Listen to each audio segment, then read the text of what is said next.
Hi, friends. My name is Vance Rains. I am the lead pastor at the First United Methodist Church of Orlando. Welcome to our midweek video devotion for Wednesday, July 14th, 2021. I was asked an interesting question last week. I do a monthly book club. We read lots of different books. This time we were reading Richard Rohr's Divine Dance.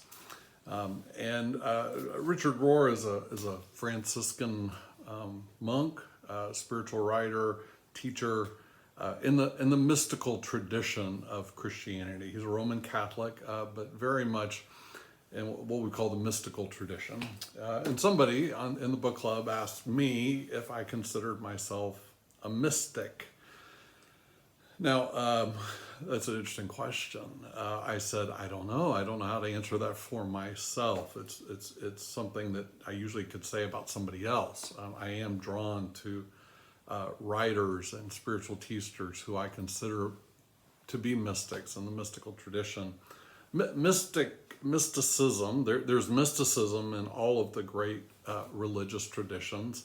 In Judaism and Islam and Buddhism and Christianity. There's a mystical tradition. It tends to be, if mystics tend to really focus on how to have authentic connection and encounters with the divine and believe that that's possible and believe that that's what God wants, that God wants to be experienced.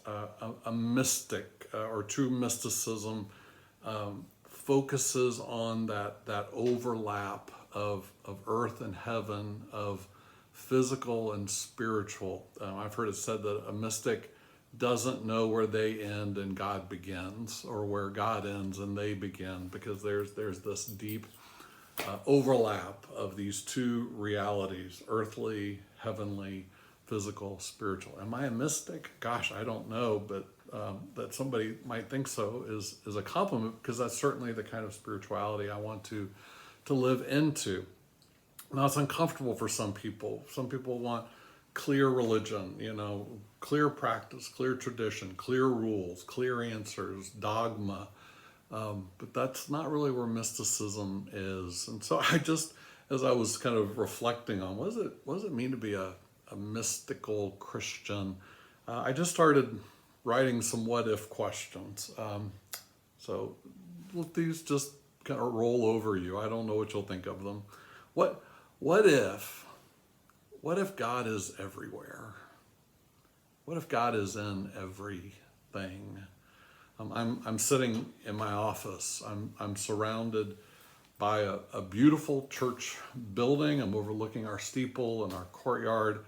I'm in the most beautiful of offices, physical space. I've got a desk and a computer. I've been working at that desk and computer most of the day.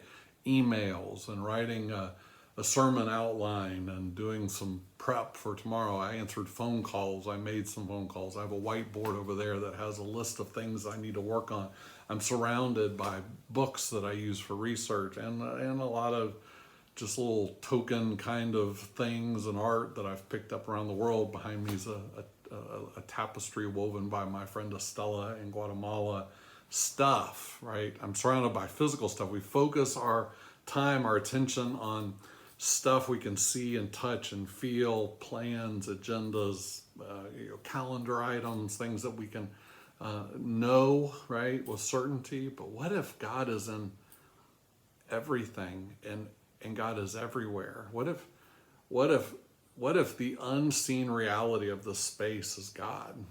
That God is in all of it, and that God is in the sunshine that's shining through my window right now, or the air that I'm breathing, or even the floor that I'm standing on. That God is making this holy ground, or that God is actually within me.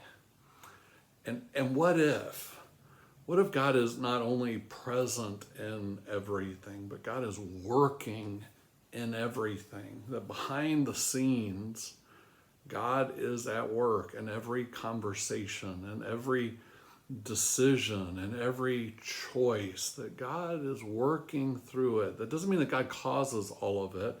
There's some people think that way, that, well, it's God's will, but no, what if God is just slowly, maybe not slowly, God just is subtly moving, flowing through all things, maybe in ways we're not even consciously aware of, unless we are in tune to the move of the Spirit swirling around us. We might miss completely unless we're paying attention. What if everything at its core, everything is essentially spiritual, not just physical, but spiritual?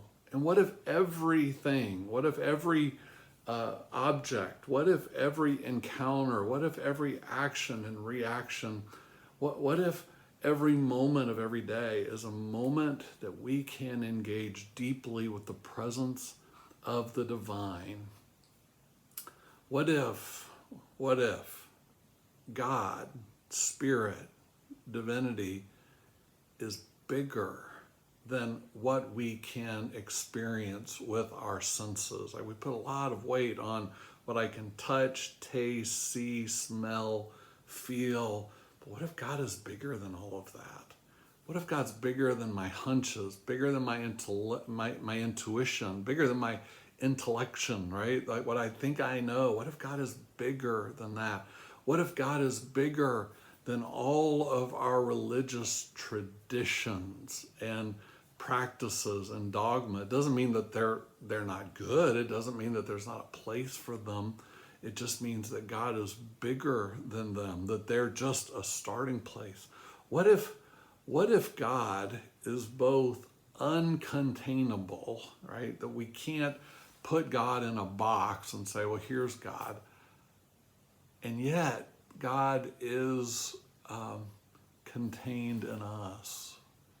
That each one of us are jars of clay, as Paul says. That the Spirit lives in each of us. God's uncontainable. You can't pin God down. You can't box God in. And yet, we are containers of God.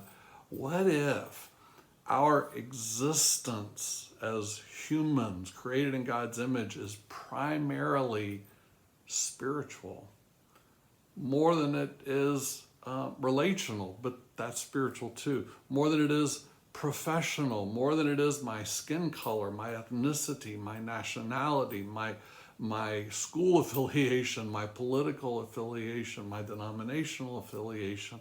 What if my existence is primarily who I am because of who God is in me? I am who I am because I'm made in the image and likeness of God. I am a word uniquely spoken by God into existence. That's my primary reality.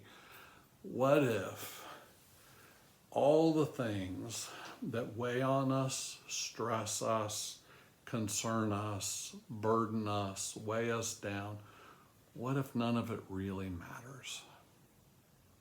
What if it's just really not that important? And at the same time, what if everything matters? What if everything matters because God is really in it?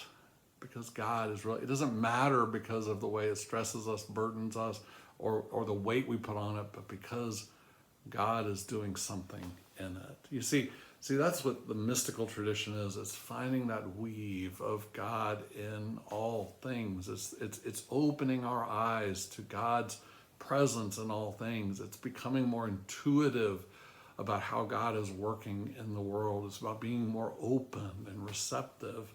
Am I that? I don't know if I'm that or not. I sure would like to be that, but I sure am open to it. And so, friends, wherever you are, whatever you're doing today, whatever's burdening you, whatever tasks you have, whatever physical things you're surrounded by, take a moment and just ponder, what if? What if?